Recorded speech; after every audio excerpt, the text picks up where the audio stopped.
শহীদ president Ziaur Rahman, ওনার সম্পর্কে মোস্তাফিয়া মাদ্রাসার তখন প্রিন্সিপাল ছিলেন আল্লামা নজিবুল্লাহ।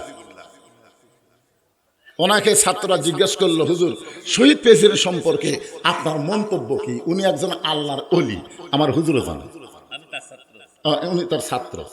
উনি বললেন শহীদ প্রেসিডেন্ট জিয়াউর রহমান হলো উমর ফারুকের সিমটম। ধরে কোন সোহার গাবতলীর মানুষ ধন্য, আপনাদের সন্তান আরাফার ময়দানে গাছ লাগাই দিছে, যেখানে কোটি কোটি মুসলমান সারা বিশ্বের এসে ওই নিমের গাছের ছায়া বেহেশতের বাতাস পায়। ধরে কোন সোহার আপনারা ধন্য, যিনি দুনিয়া থেকে বিদায় নেওয়ার পর তার সুটকেস পাওয়া গেছে যায় নামাজ আর আল্লাহর কোরআন।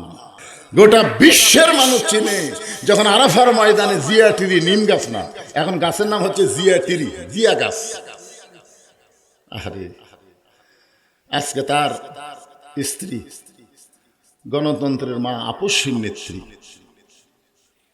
তিনি কত দুঃখী একজন নারী। 33 বয়সে সে বিধবা হয়েছে, 2টি এতিম সন্তানকে লালন পালন করেছে।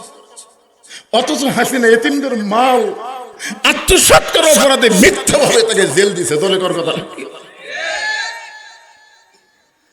কত দুঃখী একজন মানুষ, 2টা সন্তানকে লালন পালন করেছে, কত কষ্ট। জিয়াউর রহমান যাওয়ার পরে তার কিছুই ছিল। তিনি আমাদের দেশের 3 সফল মন্ত্রী। তিনি যখন ক্ষমতায় ছিলেন একটা আলেম বলতে পারবে না খালেদা জিয়া কাউরে কষ্ট দিছে। জোরে কোন কথা ঠিক কিনা? যে আলেমদের কষ্ট দিছে সে বিদেশে পলানোর পরে সবাইকে আলহামদুলিল্লাহ, হাসিনা মরে গেলে ইন্নালিল্লাহ বলার কোনো মৌলবি খুঁজে পাওয়া যাবে না। কথা কন না কেন ভাইজান? আর খালেদা জিয়ার জন্য মসজিদে, মাদ্রাসায়, মাহফিলে, সব জায়গায় তার জন্য দোয়া হচ্ছে। আজকে আমরা পুরুষ মানুষ বাহিরে শান্তি পাই, বাহিরে কিন্তু শান্তি আছে। রাস্তাতে যাচ্ছে আর বলতেছে এটা কার বউ রে, এ খুবই সুন্দরী রে, এটা কার মেয়ে রে, সেই সাইজ রে। এরকম বাহিরে মেয়ে দেখে আসা, বাড়ির মধ্যে ঢুকা থেকে পেতনি বসে আছে। আজকে আমার মায়েদের জন্য বলতেছি, মা, দুনিয়ার কোন পুরুষের জন্য মেয়েদেরকে সাজা জায়েজ না। কেবলমাত্র একজন পুরুষের জন্য আপনারা সাজতে পারবেন, সেই পুরুষটা হলো আপনার স্বামী। স্বামী যেন বাড়িতে সে আপনার চেহারা দেখে রাস্তার কোনো মেয়ের কথা যেন মনে না থাকে।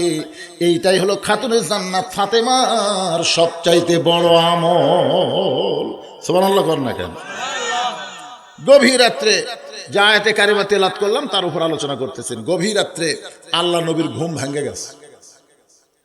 নবী দেখে খাদিজাতুল কুবরা ফোঁফায় ফোঁফায় কাঁদতেছে। রাসূল বলে, খাদিজা, এই গভীর রাত্রে আপনার কান্দার কারণ কি? খাদিজা বলতেছে, হুজুর আমার বয়স এখন 64 বছর চলতেছে, যে কোনো সময় আমার মৃত্যু হবে। খালেদা জিয়ার কিন্তু 79 বছর চলতেছে। কত বছর? আর খাদিজার বয়স হলো 64। বলতেছে, হুজুর যে কোনো সময় আমার মৃত্যু হবে। রাসূল বললেন, খাদিজা আমার বয়স হলো 49 বছর। যখন খাদিজার বয়স 64, তখন নবীর বয়স কত? 49 বছর। আমিও মনে করি যে কোনো সময় মৃত্যু হবে। তাহলে কি বোঝা যাবে? যে বয়সে থাকেন না কেন, বিশ্বাস করা লাগবে যে কোনো সময় মৃত্যু হবে। এই ছেলেরা, তোমরা যারা যুবক ঘোরাফেরা করতেছে, চটাং পাটাং করতেছে, তোমাদের কি মনে হচ্ছে? তোমাকে কি মনে হচ্ছে যে দাদা বেঁচে আছে, বাপ বেঁচে আছে? আজরাইল কি সিরিয়াল বোঝে না? কি খান আজরাইল সিরিয়াল বোঝে? যার যখন হুকুম হবে তখন তাকে যাওয়া লাগবে। রাসূল বলেন, খাদিজা আপনি কি বলতেছেন? খাদিজা বলে, রাসূলুল্লাহ যে কোনো মুহূর্তে আমার মৃত্যু হবে। আমার কি কোনো খুশির খবর নাই? আমার কি কোনো খুশির খবর আপনার কাছে নাই? রাসূল বলেন, খাদিজা এই দুনিয়াতে 10 জন সাহাবীকে আল্লাহ তাআলা জান্নাতের সার্টিফিকেট দিয়েছে। এই 10 জন সাহাবী হলো পুরুষ সাহাবী। ও খাদিজা, তাহলে আজকে শুনে নাও, তুমি যখন শুনতে চাও 10 জন নারীকেও আল্লাহ জান্নাতের সার্টিফিকেট দিয়েছে। খাদিজা বলতে যে, হুজুর এতদিন আমি শুধু জানতাম 10 জন পুরুষকে আল্লাহ জান্নাতের সার্টিফিকেট দিয়েছে। রাসূল বলে, শুনবার চাও না দেখেই তো জানবার পাও না। আল্লাহ নবী বললেন, পুরুষের মধ্যে 1 নম্বর হলো আবু বকর, আর নারীদের মধ্যে 1 নম্বর হলো খাদিজাতুল কুবরা। যেই বলছে পুরুষের মধ্যে 1 নম্বর কে? আবু বকর। নারীদের মধ্যে 1 নম্বর খাদিজা কুবরা। মা খাদিজা সেই খুশি। কি বুঝতেছেন? দুনিয়াতেই জান্নাতের সার্টিফিকেট পাওয়া, তার কোনো টেনশন আছে?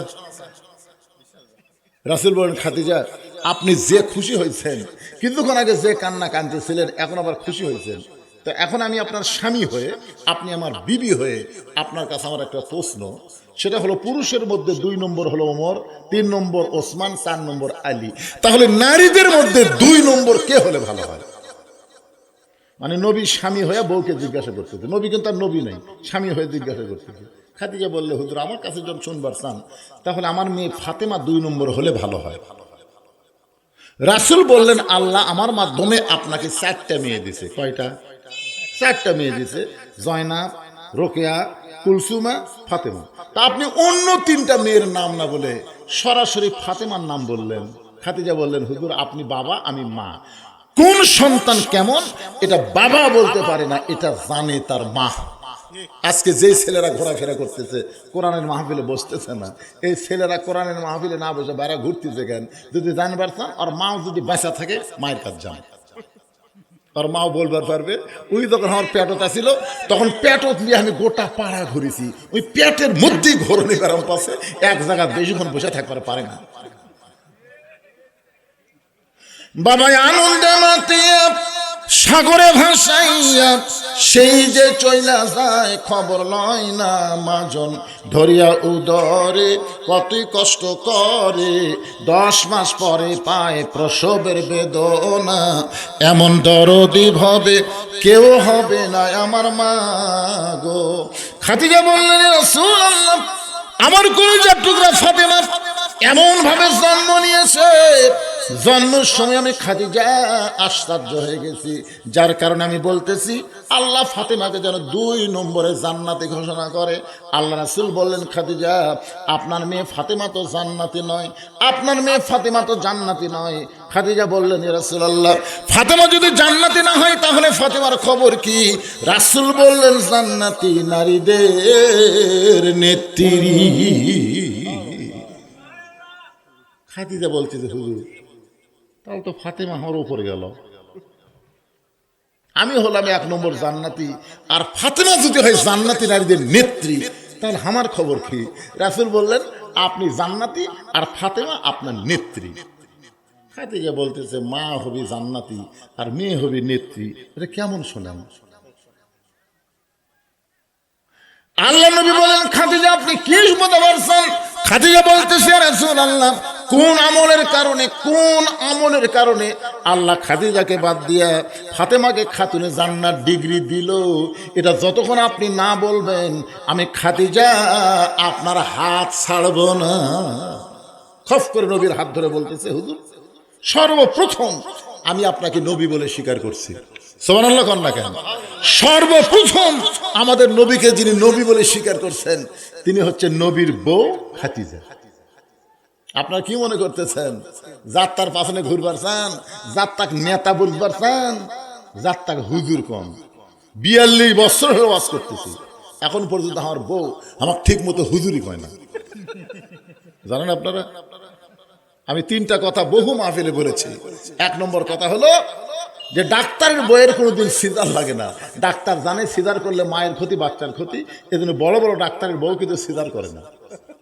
আর 2 নম্বর হলো মৌলবীর বাড়িতে কোনোদিন মিলাদ লাগে না। মৌলানারা পরের বাড়িতে মিলাদ পড়ায়, নিজের বাড়িতে পড়ে না।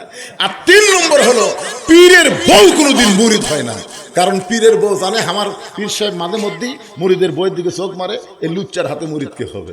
আর সর্বপ্রথম যিনি নবীর হাতে কলমা পড়েছে তিনি কিন্তু অন্য কেউ না, তিনি হচ্ছেন নবীর বিবি। এই জন্য আল্লাহ বলেছেন, কুল হে রাসূল আপনি বলেন, ইন কুনতুম তুহিব্বুনাল্লাহ ফাত্তাবিউনি ইউহিব্বুকুমুল্লাহ। জোরে বলেন আল্লাহু আকবার। অন্ধভাবে যাকে তাকে মানা যাবে না, একজনকে মানা যাবে, তিনি হলেন আমাদের নবী।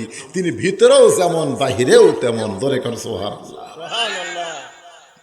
খাদিজা বলতেছে, ইয়া রাসূলুল্লাহ, আমার যত সম্পদ আছে আমি সব সম্পদ আল্লাহকে দান করেছি, এরপরও আল্লাহ আমারে বাদ দিয়া আমার পেটের মেয়ে ফাতেমাকে খাতুনে জান্নাত ডিগ্রি দিল কোন আমলের কারণে? আপনি যতক্ষণ না বলবেন আপনার হাত আমি ছাড়বো না। আল্লাহ নবী বলেন, খাদিজা আমি আপনাকে দুইটা প্রশ্ন করতে চাই। এক নম্বর প্রশ্ন হলো, আপনি কত বছর বয়সে ইসলাম গ্রহণ করছেন? আপনি কত বছর বয়সে ঈমান গ্রহণ করেছেন? খাদিজা বলতেছে, ইয়া রাসূলুল্লাহ, আমার যখন 55 বছর বয়স তখন আমি ঈমান গ্রহণ করেছি। আল্লাহ নবী বললেন, খাদিজা ঈমান গ্রহণ করার আগে আপনি কি ছিলেন? খাদিজা বলতেছে, আমি কাফের ছিলাম। রাসূল বলে, খাদিজা আপনার হায়াতের জীবনের 55 বছর আপনি কুফরি হালে কাটাইছেন, কিন্তু আপনার ফাতেমা কত বছর কুফরি হালে কাটাইছে? খাদিজা বলতেছে, জান্নাতি জান্নাতি, আমার ফাতেমা জন্মসূত্রে জান্নাতি হয়ে জন্ম নিয়েছে। রাসূল বলতেছেন, খাদিজা এক নম্বরে আপনি ঠকে গেলেন। আপনি 55 বছর কুফরি হালে কাটাইছেন আর আপনার ফাতেমা জন্মসূত্রে জান্নাতি হয়ে জন্মেছে, তাহলে এক নম্বরে আপনি ঠকে গেলেন। এবার আপনাকে 2 নম্বর প্রশ্ন করি, ও খাদিজা আপনার দাঁতের সাইজ কেমন? আপনার মুখের সাইজ কেমন? আপনার গায়ের রং কেমন? আপনি কয় ফুট লম্বা? এটা কি দুনিয়ার কোনো পুরুষ মানুষ বলতে পারবে? না। এটা কি দুনিয়ার কোন পুরুষ বলতে পারবে? খাদিজা বলতেছে, ইয়া রাসূলুল্লাহ, আপনার সঙ্গে যখন আমার বিয়ে হলো তখন আমার 40 বছর বয়স। এই 40 বছরে আমি মক্কার সবচেয়ে ধনবতী রমণী ছিলাম। আমার অনেকগুলো ব্যবসা ছিল।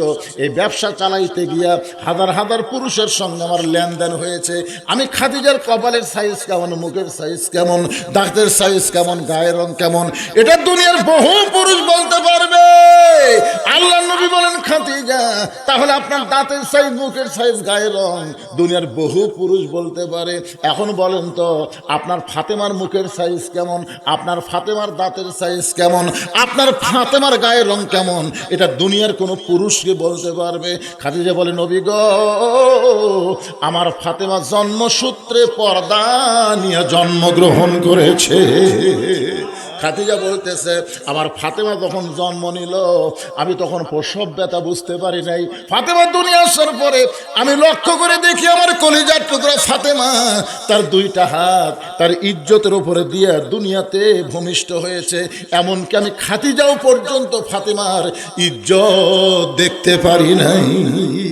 রাসূল বলে, খাদিজা রে, আপনি ফাতেমার জন্মের সময় পর্দার কথা বললেন, কিন্তু আমি একজন নবী হয়ে আপনাকে বলতে ফাতেমা শুধু জন্মগতভাবে পর্দা নিয়ে জন্মগ্রহণ করে নাই। ফাতেমা পর্দার মধ্যে বড় হবে, পর্দার মধ্যে নিজের জীবন পরিচালনা করবে, আবার দুনিয়া থেকে যখন বিদায় নিবে ফাতেমা পর্দার ভিতরে দুনিয়া থেকে বিদায় নিবে। আপনারা জানেন, যারা হজ করছে তাদের জিজ্ঞাসা করবেন, জান্নাতুল বাকির মধ্যেই মা ফাতেমার কবর আছে, কিন্তু কবরটা কোন জায়গায় কিয়ামত পর্যন্ত কেউ বলতে পারবে না। কারণ হযরত আলী যখন ফাতেমাকে দাফন করলেন, আল্লাহর কাছে বললেন, আল্লাহ ফাতেমা রাতের অন্ধকারে দুনিয়া থেকে বিদায় নিল, আল্লাহ ফাতেমা সারা জীবন পর্দার মধ্যে ছিল, আল্লাহ ফাতেমার পর্দাকে কবুল করো। এ দোয়া করার পরে তাকায় দেখে সামনে কয়েকটা পুরাতন কবর, এখনই কবর দিছে, সামনে কয়েকটা পুরাতন কবর। কিরে ফাতেমার নতুন কবর গেল কোন জায়গায়? গোটা জান্নাতুল বাকি হযরত আলী দৌড়ায় বলে, ফাতেমার কবর, ফাতেমার কবর। কে যেন বলতেছে, আলী রে, যতই খোঁজো আর খুঁজে পাবে না, আমি আল্লাহ জহুরা ডিগ্রি দিয়া ফাতেমার কবরটাকেও কিয়ামত পর্যন্ত পর্দা করে দিয়েছি। আবার মায়েদের জন্য ওয়াজটা করলাম। হ্যাঁ, ইসলাম আপনাদের বহু অধিকার দিয়েছে। আজকে ওয়াজের শুরু থেকে পর্যন্ত পুরুষের চাইতে আমি নারীদের ওয়াজ বেশি করার কারণ হলো, মেয়েরা যদি ভালো হয় আমাদের ছেলেগুলো ভালো হতে বাধ্য হয়ে যাবে। জোরে কোন কথা ঠিক কিনা? আজকে মেয়েরা পর্দার মধ্যে ঢুকে যাক, দেখবেন ছেলেরা বেড়ায় ঘুরে ঘুরে কবি লাভ নেই, লাভ নেই, একটাও বাড়ায় না। এই যে এরা পাগলের মতো খালি উত্তরপাড়া দক্ষিণ পাড়া ঘুরতেছে, কারণ কি? উত্তরপাড়াতে একটা যে আছে, ওই মাল মাঝে মধ্যে চোখ মারে, ওই এক মালের জন্য 10টা দিবস পাগলায় ঘুরতে। তাই আমার মাদের বলি না, আজকের ওয়াজে আপনাদের কথা বেশি বলা হয়েছে, আপনারা পর্দার মধ্যে থাকবেন, আমাদের যুবকগুলো ভালো হবে, আমাদের কিশোরগুলো ভালো হবে। এই যে বাচ্চারা দেখেন কুয়াশার মধ্যে খালি ঘুরতেছে। আসলে আজকে কিন্তু এই বছরের মধ্যে সবচেয়ে বেশি কুয়াশা, আপনি বুঝতে পারতেছেন?